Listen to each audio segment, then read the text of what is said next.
5 de la tarde y como les prometí, quería empezar este conversatorio que espero sea el primero de varios que quiero realizar en, en vivo y como forma de compartir con todos ustedes los aspectos vitales del problema que estamos viviendo todos y que relaciona básicamente a todos los aspectos de la vida y el que más me interesa a mí, que es educación. Yo soy una profesora de carrera, tengo casi 40 años de experiencia como profesora y 30 años en el bachillerato internacional. Me he preparado durante toda mi vida y he sido siempre una estudiante eterna y espero tener esa misma vitalidad dentro de algunos años y seguir estudiando. Eh, yo he escuchado todo lo que se dice actualmente acerca de la educación y que ha cambiado y todo lo que en este momento nos preocupa como sociedad. Esta es, a mi parecer, a mi humilde parecer de profesora de historia, la primera revolución educativa que tenemos. Y una revolución, por definición, son 360 grados. Por primera vez en la historia, la educación ha dado una vuelta completa. Tenía que llegar. De una manera rara, en inglés se dice funny way, yo siento que soy afortunada al ver esa revolución. La educación masiva, como la conocemos nosotros, sea privada o pública, ha sido relativamente nueva. Anoche investigabas acerca de varios temas con respecto a la educación y obviamente estábamos hablando de los griegos y hablaban de los egipcios, pero toda esa educación griega, egipcia, era educación superior. Los niños eran educados en sus casas, por sus familias, con respecto a lo que las familias querían que los chicos recibieran. No eran educados en escuelas, no existía ningún lugar en el cual los chicos tenían que ir a estudiar. Tenían un lugar en su casa, si es que tenían el espacio, o tenían el patio de su casa, si es que no había el espacio, para realizar las actividades que en el momento le interesaban a los padres. Y eso no ha cambiado, absolutamente. Los chicos hacen y lo que los padres deciden que tienen que hacer. Y los padres los envían actualmente a escuelas de acuerdo a su propia decisión. Nadie esperó que existiera una pandemia como esta y por lo tanto nadie estuvo pensando en qué vamos a hacer con nuestros alumnos, porque era algo que estaba ya definido, era algo que había que era regular, natural, normal. Empezaban las clases en el hemisferio sur en el mes de marzo, abril, en el hemisferio norte en el mes de agosto o septiembre, y así pasaba la vida. Terminaban, se graduaban y se esperaba que tuvieran la oportunidad de ir a una universidad, más en los países subdesarrollados que los países de alto desarrollo, donde la educación técnica se privilegia. Pero no estábamos pensando que si hubiera pasado algo, ¿no? Y esta pandemia nos agarró de improviso, como todas las crisis, como todos los caos. Y yo creo fervientemente que esta pandemia que nos agarró de improviso, así, es precisamente la oportunidad para cambiar, la oportunidad para aprender que que hay opciones diferentes de educación y que no a todos los chicos le conviene la misma forma de enseñanza. Por ejemplo, aquí estoy viendo que algunos de mis amigos me están saludando desde Brasil. Carlos Pastrana me dice buenas noches Carlos. Cecilia Cifuentes, gracias Maritza por contactarte. Yo estoy dispuesta a seguir conversando con ustedes, a seguir conversando en el ciberespacio por la hora completa, pero si tienen alguna pregunta, si quieren saber algo, si quieren enterarse de algo o discutirlo conmigo o estar en desacuerdo con lo que yo digo, me escriben y entonces yo les respondo a lo que con mi conocimiento, ¿no? Pero bueno, sigamos con lo que estoy diciendo acerca de lo que nos está pasando. Yo anoche hice toda mi tarea, vengo revisándolo mucho tiempo porque esto es una idea acariciada por mí durante mucho tiempo, cómo poder llegar a más personas por otros medios.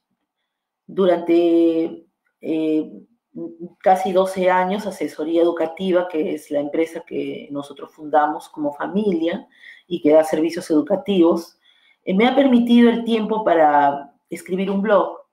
Y escribo sobre educación básicamente, pero desde mi punto de vista. Algunas veces las personas que me asesoran en lo que estoy escribiendo me dicen, pero no parece educación, parece un cuento. Sin embargo, es la forma como yo entiendo lo que es educación. Entonces, yo había leído y buscado comenzar, como comienzo casi todas las cosas que hago, con algún mensaje, alguna frase. Y encontré esta, que según parece es de un filósofo que se llama John Dewey, y dice, John Dewey, y dice, la educación no es preparación para la vida, la educación es la vida en sí misma. Y ese es un motivo que debería llevarnos a pensar en lo importante que es la educación. En este momento estamos en una discusión que me lleva muy atrás a los inicios de la independencia del Perú, cuando se hablaba acerca de si seríamos federales o seríamos unitarios. Y seríamos federales y seríamos unitarios, era la discusión del Parlamento, que como siempre, y por la palabra Parlamento, es un lugar donde uno va y discute. Y entonces uno de nuestros próceres de la independencia dijo, miren, discutan lo que quieran, digan que seamos unitarios o federados, digan lo que quieran, pero primero educación. A nadie realmente le llegó el mensaje. Siguieron discutiendo sobre el tema, siguieron peleando sobre el tema y hemos llegado aquí con una educación precaria, con una forma de educación en la cual el pensamiento crítico es lo que falta, porque las personas piensan en el aquí y en el ahora, nada más. Y no piensan que la educación que ellos han recibido o la educación que van a dar a sus hijos es algo que les va a diferenciar a las personas que ahora están en el grave peligro y la vulnerabilidad absoluta, y las personas que de alguna manera se cuidan mejor.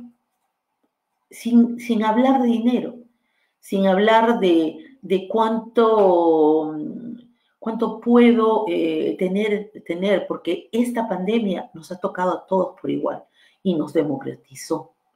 Pero lo único que no puede ser democrático es el pensamiento.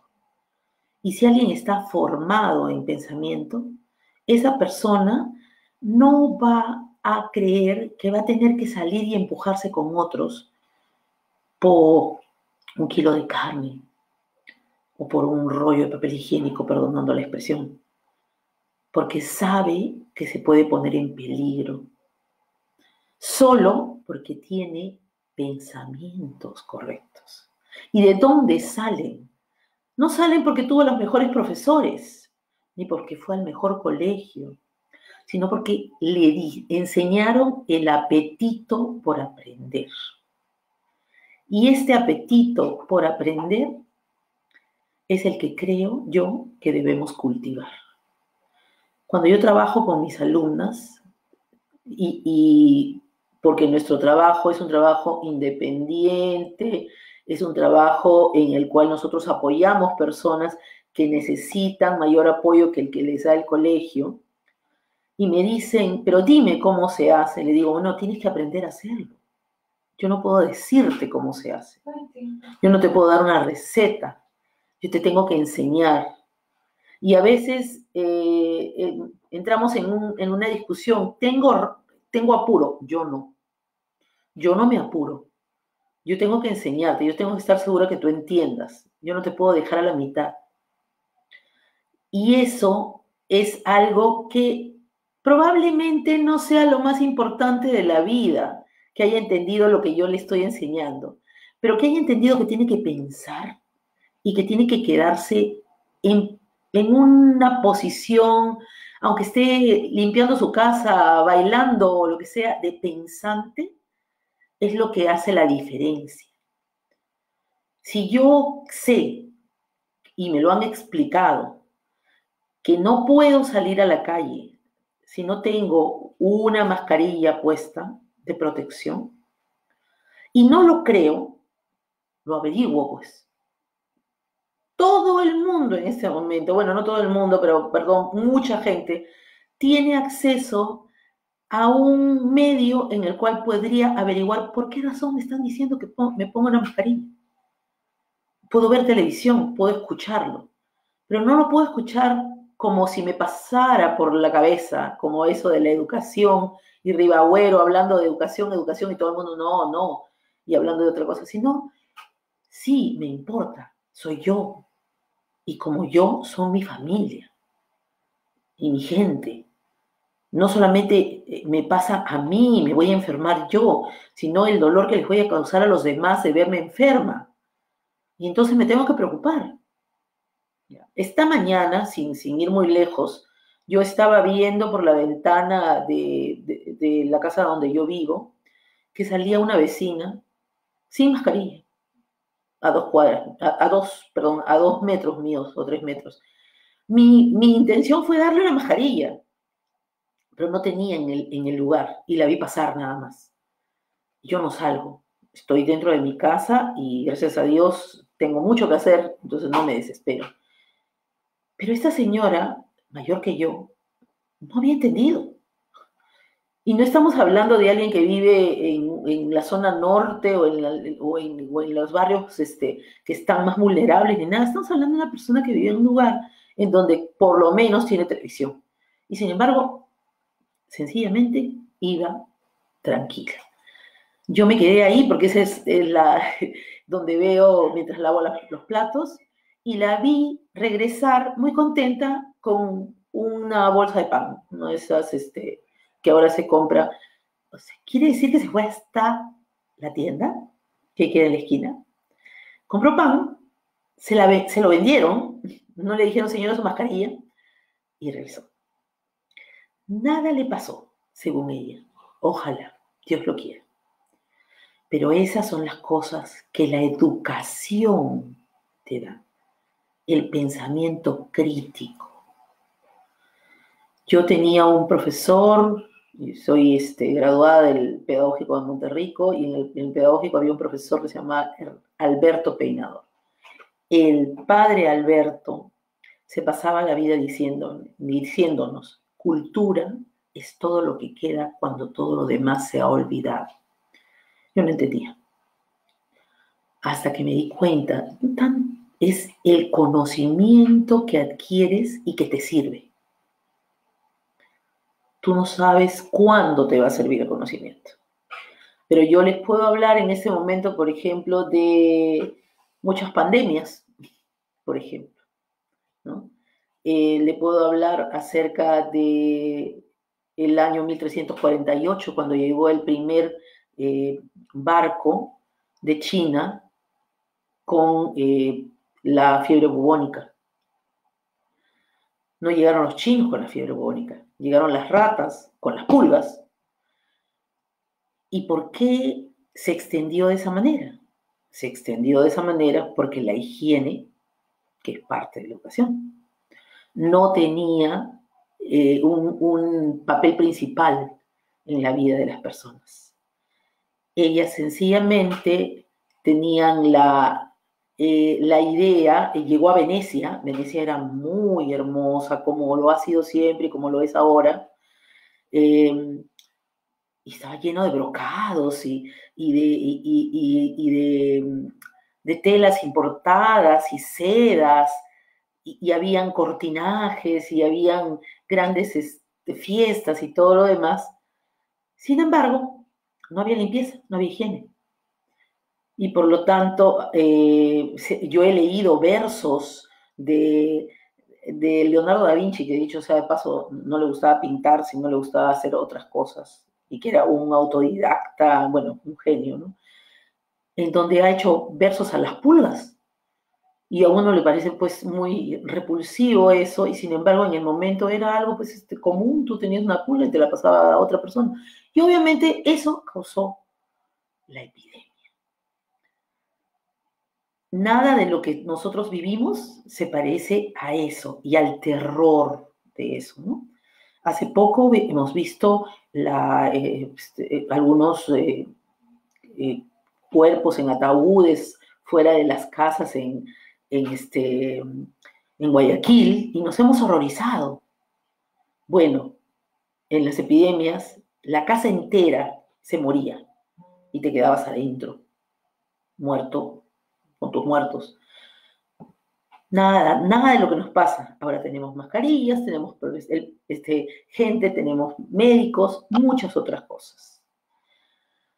Sigue pasando el tiempo y nosotros seguimos pensando en que esto hizo que la población se diezmara en un 30%. O sea, si habían 100 antes, solo quedaron 70. Pero cuando pasó la epidemia, hubo un renacimiento. ¿Y por qué hubo un renacimiento? Es cruel, pero hubo un renacimiento, porque hubo necesidad de mano de obra para reconstruir.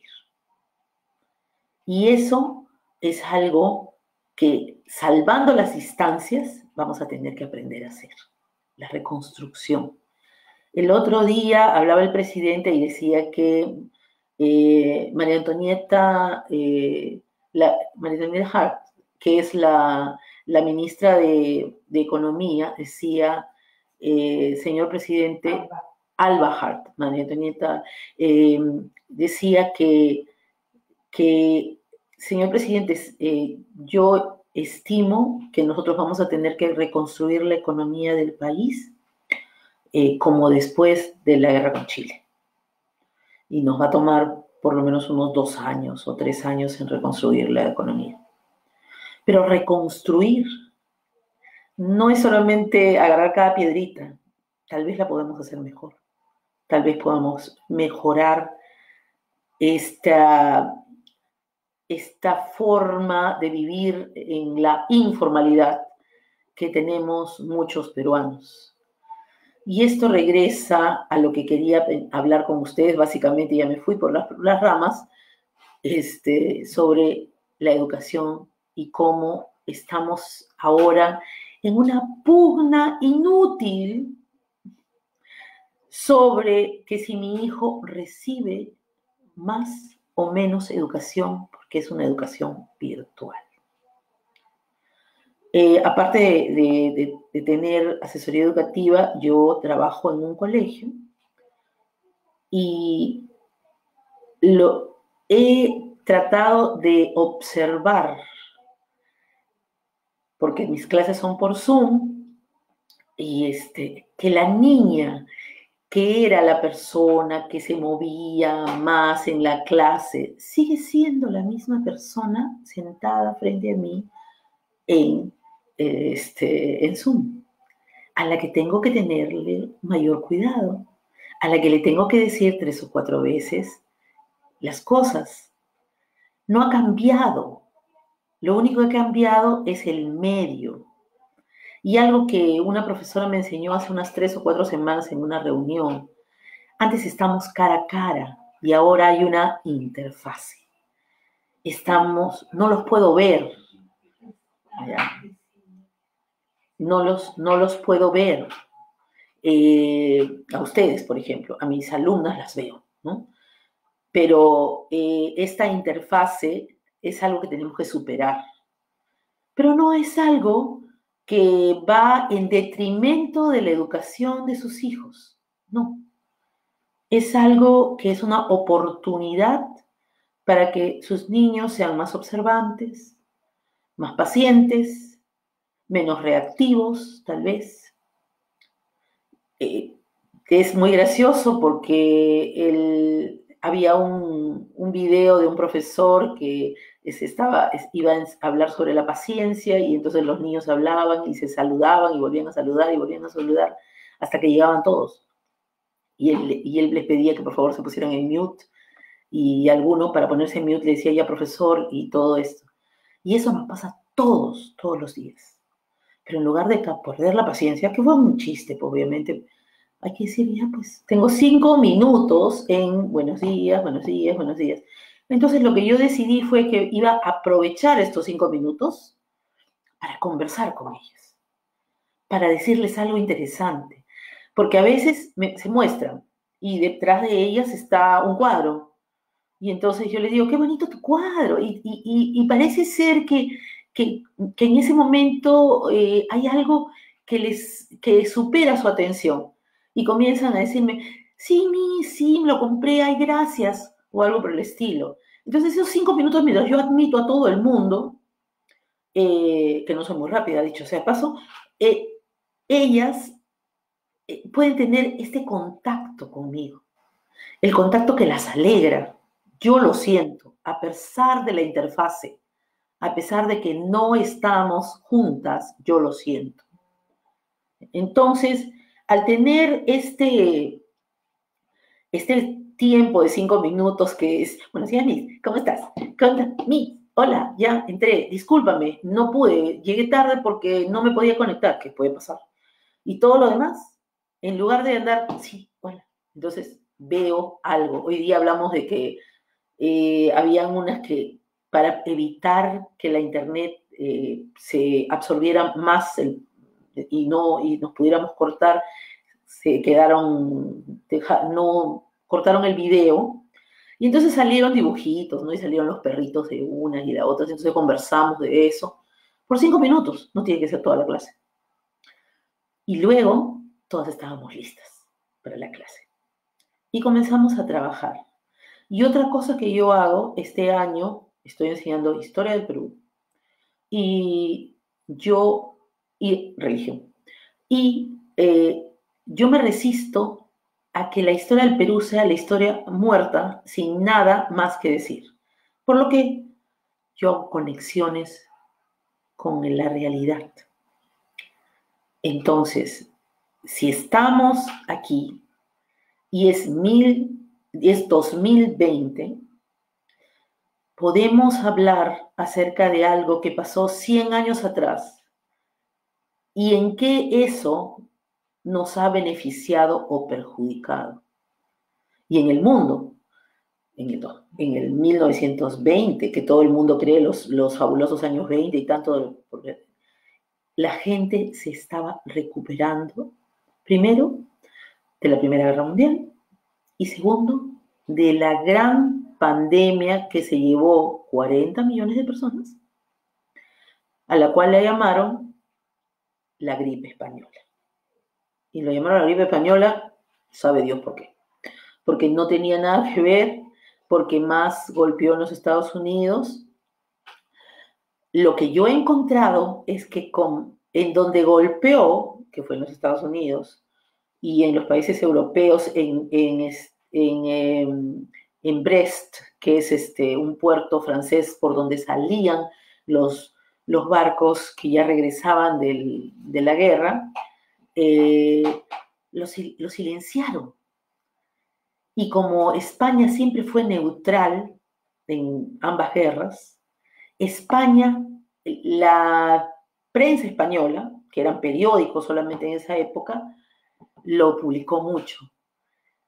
Y a alguien en los Estados Unidos se le ocurrió llamarlo gripe española, un poco como retribución a que ellos estaban haciendo la difusión de lo que estaba pasando. Pero pasaba, ¿no? Y fueron muchas personas. Y dio la vuelta al mundo y se demoró 2 años en terminar de dar la vuelta al mundo. Y era una H1N1, una de las gripes que ahora nosotros vacunamos contra ellas. Yo estoy vacunada contra H1N1. Y no se ha ido. Lo que pasa es que hemos encontrado vacunas, pero no en el minuto. Lo que nos pasa ahora tiene como en toda la vida, un yin y un yang, una parte positiva y una parte negativa.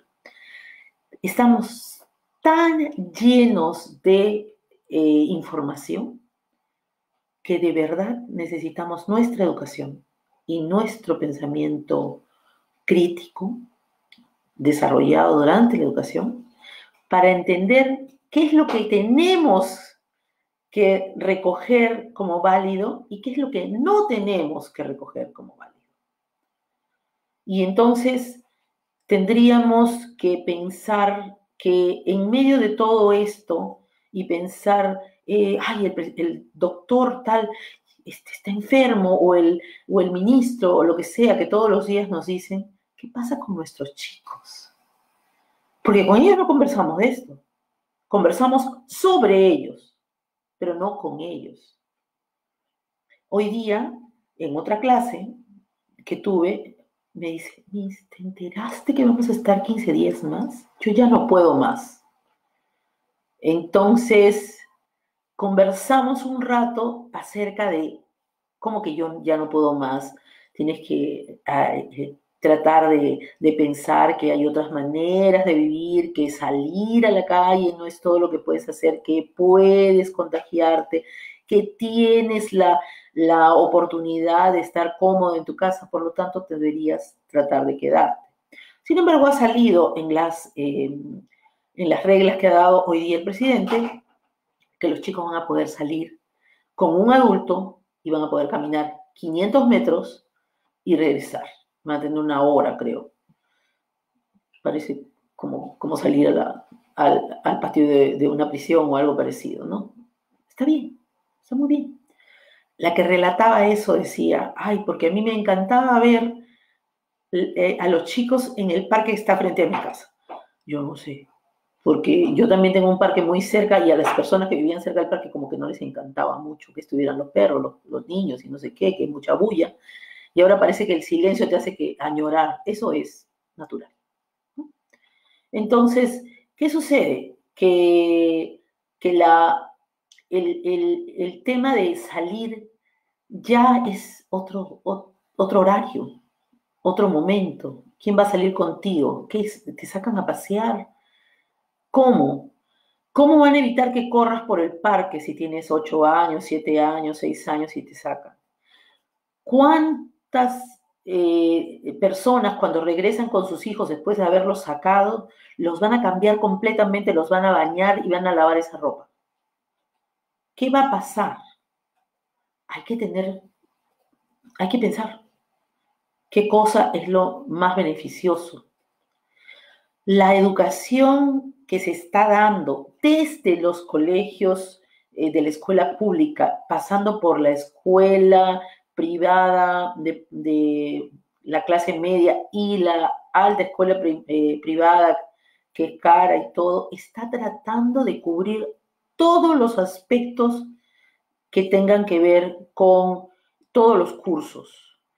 Y hay educación física o psicomotriz, y hay pintura, y hay escritura, y todo se puede enseñar virtualmente ahora.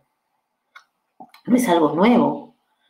Había educación a distancia que era por correo a principios del siglo XX, y mucha gente se educó así. Había después mucha educación computarizada. Yo tengo varios diplomas que he tomado en los últimos tiempos, sobre todo el bachillerato internacional, que eran trabajos hasta de 30 horas que había que hacer, y era por chat, no había Zoom, no se usaba. Yo nunca vi a mi líder, pero él me escribía todos los días y yo tenía que decirle si me tenía que ir y tenía que avanzar. Y luego he tenido alumnos que han vivido en otros países y con los cuales nos hemos comunicado ya después por Skype. Como le digo, yo no conocía el Zoom, pero ahora es mi amigo más ferviente. Pero esta comunicación que ahora se da tiene resultados si es que el alumno quiere aprender. Y eso no tiene nada que ver con ser rico o ser pobre. Eso tiene que ver con cuánto se le habló acerca de la necesidad que alguien tiene de recibir educación. La necesidad, la prioridad. ¿Cuántas personas le hablan a los chicos acerca de la importancia que tiene ocupar su tiempo en tomar sus clases? ¿Cuántas personas lo sientan delante del televisor? Porque ahora se dice que muchas personas no tienen refrigerador. Me pregunto si esas personas que no tienen refrigerador por ahí tampoco tienen televisor. No lo sé. A veces uno compra primero el televisor y después el refrigerador. Entonces, usemos pues el televisor, ya que lo tenemos. Yo me he pasado varios días viendo las clases por televisión. Las de los niños en la mañana y la de los secundaria en la tarde. Y me parecen muy buenas. Aprendo contigo. Me parecen muy buenas. Pero todo depende si en este momento no hay nadie escuchándome, entonces lo que yo digo no va a servir de nada. Tal vez lo publique en YouTube y a alguna otra persona le interese y lo vea, como yo veo tantas cosas. Igual, si el Ministerio de Educación hace el esfuerzo de poner Aprendo Contigo en televisión y en radio, y los padres no han incentivado a sus hijos para que se sienten a verlo, no habrá pues la comunicación, y por lo tanto no habrá una forma de que el aprendizaje comience y con el tiempo se convierta en conocimiento, que es lo que no se olvida. Eso es sencillamente algo que hay que aprender. Ayer por la tarde estaba yo con mi nieta y estábamos hablando acerca de la división de un sobre de refresco. Y me dijo, lo has dividido en tercios. Y yo le dije, sí, lo aprendí hoy, me dijo. Y yo me quedé sorprendida de cómo algo que había aprendido lo había aplicado sin necesidad de que alguien le estuviera diciendo, a ver, dime, si tengo 4 naranjas y son 6 personas, ¿cómo hago para que le alcance? Y alguien le contesta, jugo. Bueno, sí, pues sí, sí, ¿no? Yo contesté, bueno, hay que cortarla en octavos, pero en realidad cualquier forma es pensamiento y por lo tanto es correcto.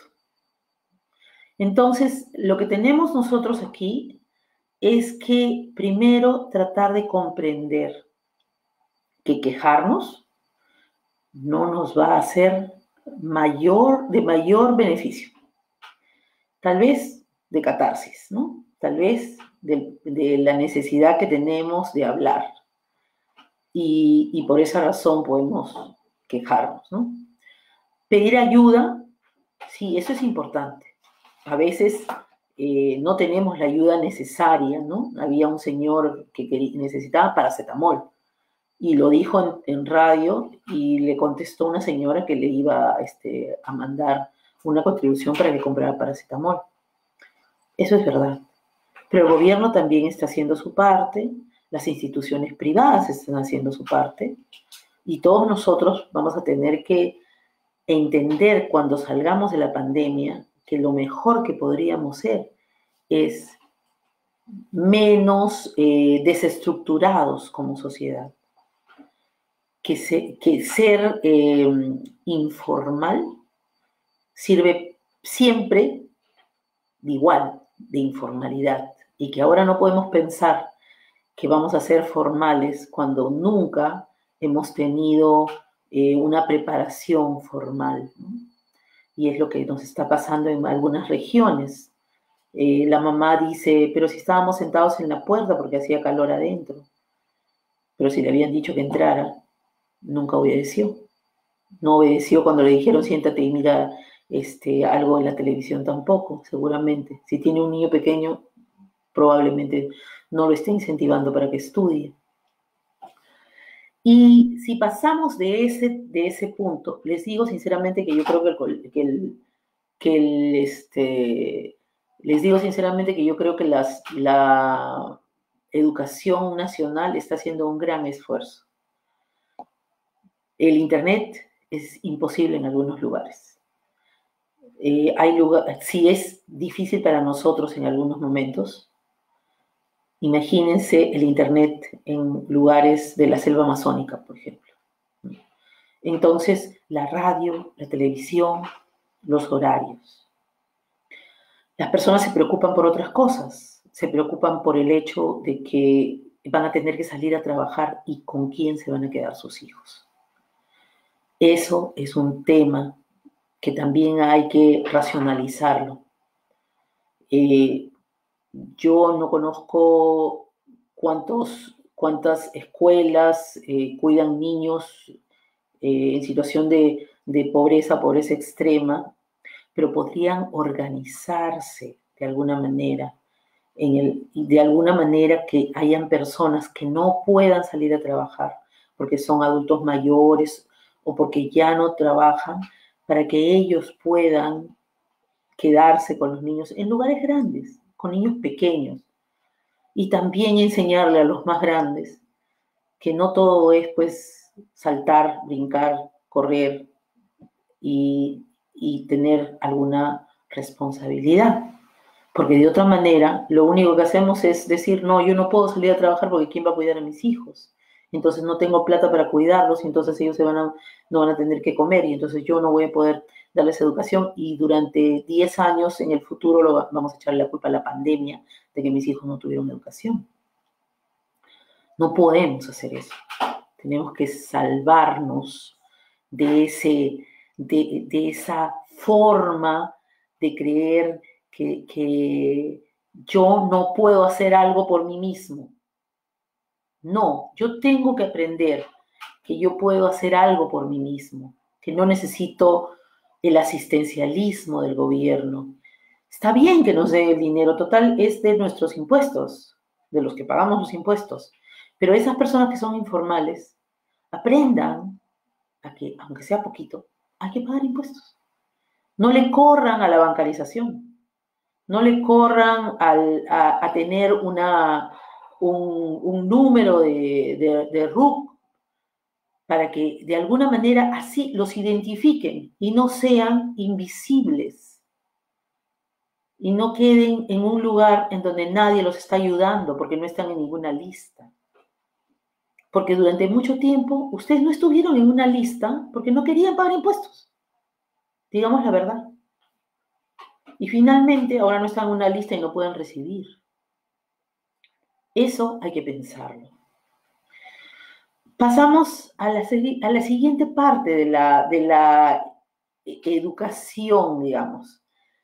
Durante los años 90 del siglo pasado, hubo una contrarreforma. Se hicieron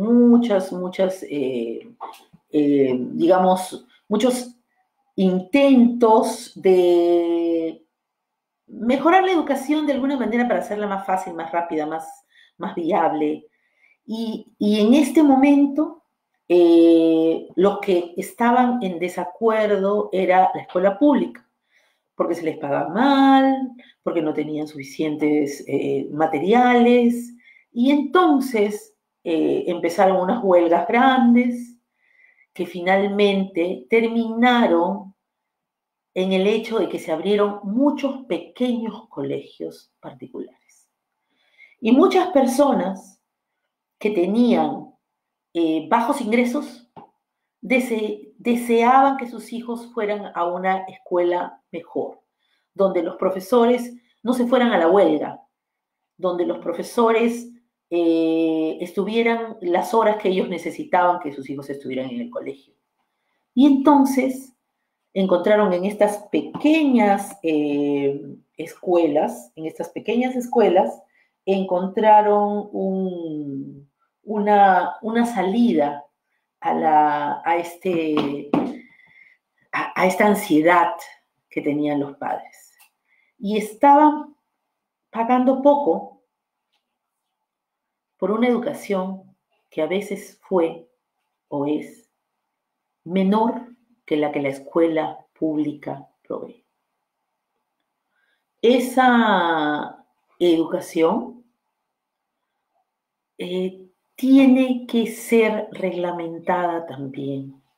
Y tiene que ser reglamentada por los propios padres. La escuela, el colegio, no puede ser un depositorio de nuestros niños.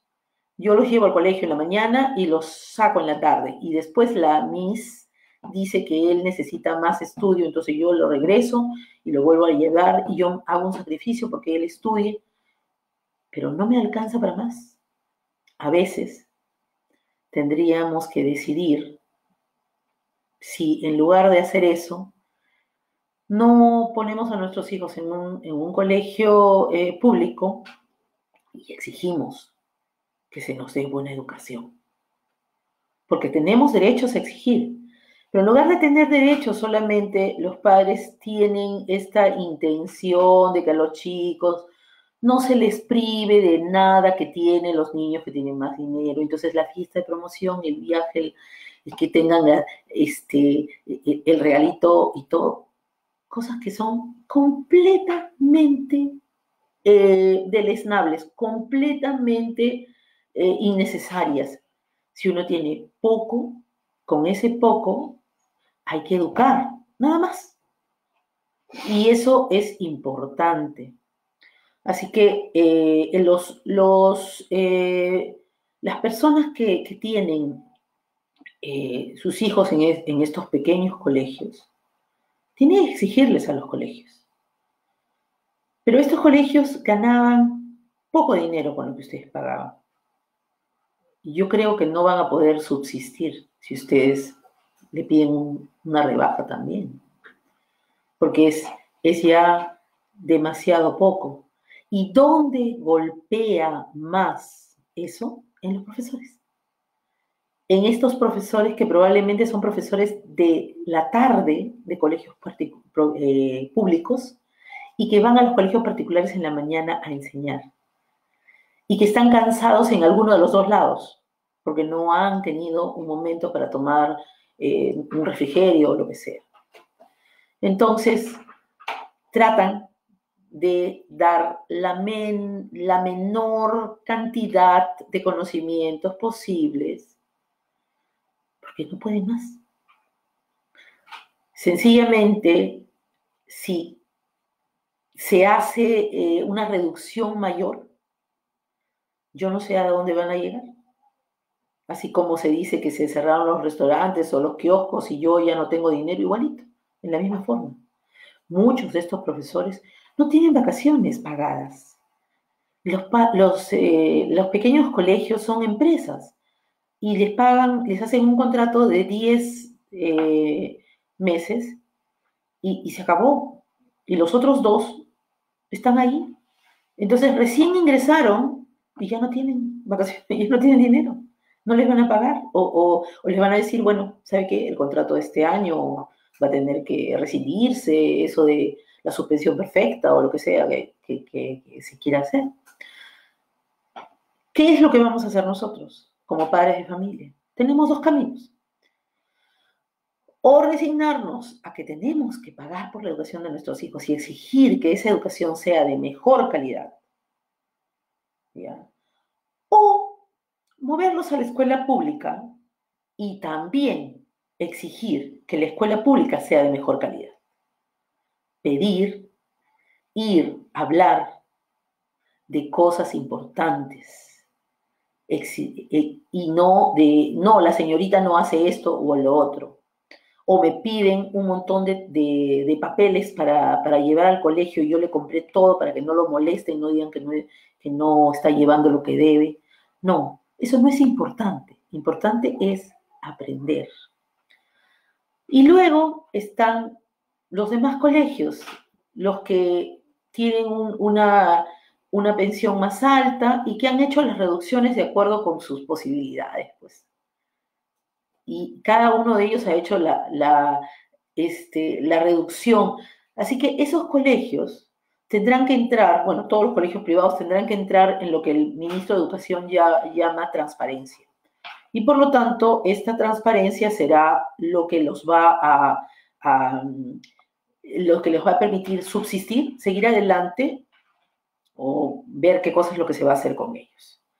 Yo estoy muy satisfecha de ciertos colegios que he visto cómo se han esforzado para darle toda la educación que los chicos recibían cuando estaban en las aulas. Yo misma, que soy una profesora de un colegio, les digo que me toma más tiempo adaptar mis clases y mi trabajo que el que me tomaba preparar, porque ya había preparado por lo menos el bimestre completo, cuando estaba en el colegio. No tengo con quién consultar, tengo que hacerlo sola, pero está la internet, hay mucho que se puede consultar. A los profesores yo le digo, está Khan Academy, por ejemplo, que es como una biblioteca completamente gratuita que se puede acceder. Y hay algunos lugares en los cuales se tiene que pagar algo, pero también valen la pena si es lo que se necesita son los libros o demás material que uno requiere. Con respecto a todo lo demás de la educación virtual, que si yo tengo que hacerla interactiva, que si tenga que aparecer el muñequito aquí, el puntero allá, o lo que sea, eso depende y siempre va a depender de cuán creativo sea el profesor. Un profesor actualmente y en el tiempo del colegio va a tener la misma intención y la misma creatividad. Igual va a trabajar, porque es la carrera que ha escogido, es lo que quiere hacer por la vida y es lo que quiere que sus hijos hagan. Yo lo que les aconsejo a los padres de familia es que, por favor, denles a sus hijos un espacio apropiado para que puedan estudiar, sea con el televisor, con el radio, con la internet, por Zoom o lo que sea, pero un espacio chiquito grande depende que no esté lleno de personas que los van a interrumpir, que tengan la suficiente capacidad para que puedan trabajar, pero también háblenles sobre lo importante que es recibir educación. Háblenles sobre lo importante que es ahora estar a salvo en sus casas y que puedan seguir adelante con el programa educativo. Yo estoy al día. Estoy donde debo estar con todas mis clases. Las profesoras que yo conozco están al día y hacen esfuerzos y trabajan hasta tarde.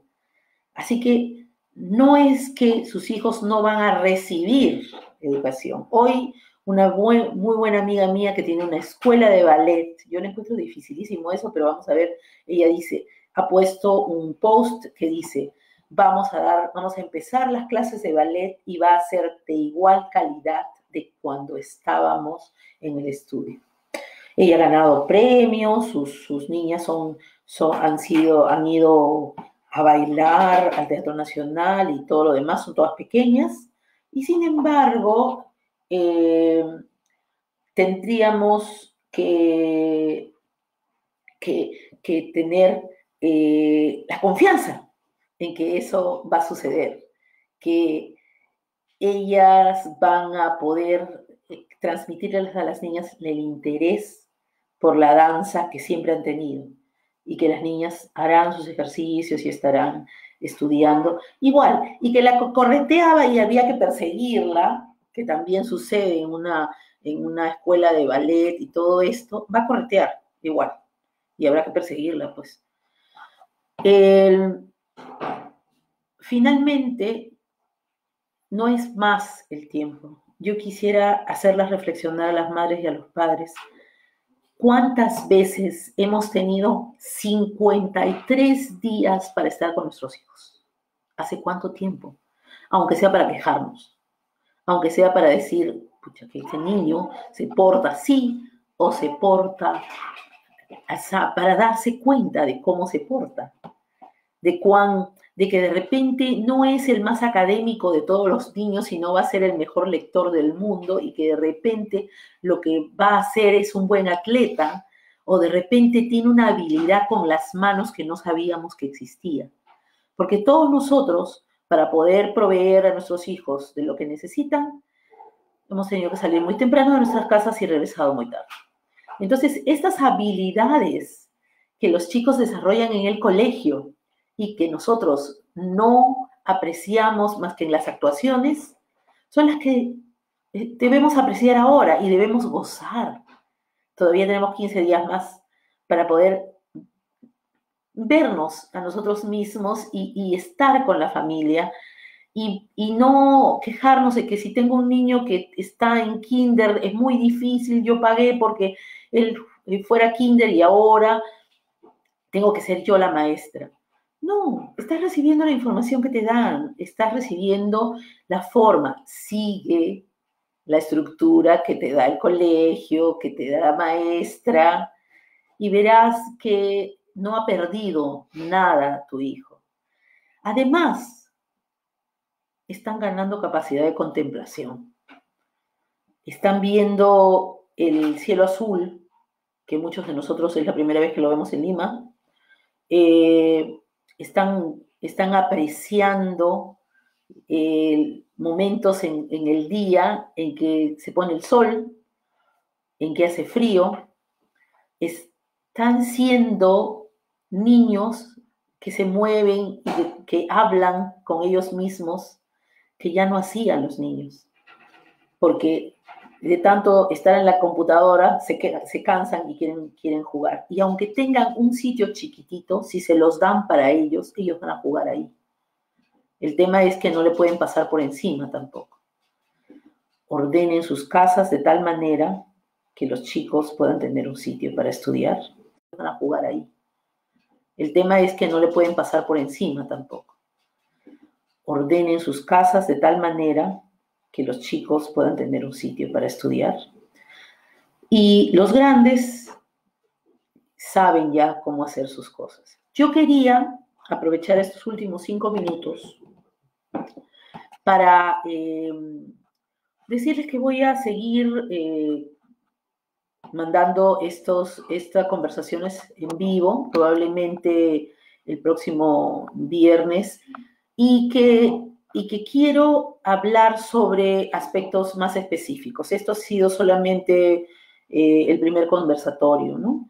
La próxima semana probablemente voy a hablar sobre el bachillerato internacional, que es un tema en el cual también me he preparado bastante y quiero ver cómo los padres de familia interesados en el bachillerato puedan hacer preguntas acerca de cómo la educación y el bachillerato son una posibilidad para los chicos. No es para todo el mundo, por muchas razones no es para todo el mundo. Una, que es muy, muy académico y por lo tanto requiere de un desarrollo intelectual que toma mucha voluntad, mucha decisión. No quiere decir que sea solamente para los niños que tengan pues, un coeficiente intelectual muy alto, sino que hay que decidirse a hacerlo bien. Y también no es para todo el mundo porque es algo que requiere de unos colegios específicos, ¿no? Ayer hemos sabido que en el Ecuador, en donde el bachillerato internacional, el presidente anterior, que era un presidente populista, hizo que el bachillerato internacional fuera para todos los colegios públicos, de una manera que no era la correcta. Este presidente, y después de la pandemia, o sea, ante las actuales circunstancias, ha decidido que ya no va a ser así, porque cuesta mucho mantener esta dinámica. No estoy hablando de cuesta dinero, sino que estoy hablando de cómo cuesta el esfuerzo de mantener esta dinámica en el tiempo del bachillerato. Y entonces en los colegios públicos esto ha resultado ser muy difícil, ¿no? El bachillerato tiene mucha corrección antes de presentar cualquier trabajo, se corrige mucho y los profesores tienen que hacer esto varias veces. Entonces, y hay veces en que tiene que ver con el número de alumnos que uno tiene, ¿no? Así que han decidido las autoridades del Ecuador, lo cual le está yendo muy mal en la pandemia, que no va a haber bachillerato internacional en las escuelas públicas, volverá a las escuelas privadas. En el Perú tenemos los colegios de alto rendimiento, en donde hay bachillerato internacional y espero que los chicos sigan adelante, estaban muy bien formados. Asesoría Educativa tuvo varios alumnos de las escuelas de alto rendimiento y verdaderamente yo me quito el sombrero por los profesores y el ánimo que tienen de enseñar correctamente, ¿no? Así que Asesoría Educativa, que es una empresa de servicios educativos formada por personas que se interesan por la educación, quiere a través de estos videos dar su granito de arena a esta situación en la cual algunas veces necesitamos escuchar a alguien que hable sobre tal vez temas que nosotros mismos nos hemos planteado y que no tenemos cómo trabajarlos como personas en solitario. Así que la próxima vez yo les pediría que me escribieran algunas preguntas si es que les interesa el tema. El próximo viernes a la misma hora será Bachillerato Internacional. Hablaremos sobre este tema. He estado muy contenta de estar con ustedes. Se me ha pasado una hora rápidamente. Al principio pensé que voy a hacer durante una hora, pero sí, seguiré hablando con ustedes. Muchas gracias. Cuídense, que estén muy bien. Si salen, salgan con sus mascarillas y mándenme mensajes. escríbanme, yo les contestaré. Muchas gracias.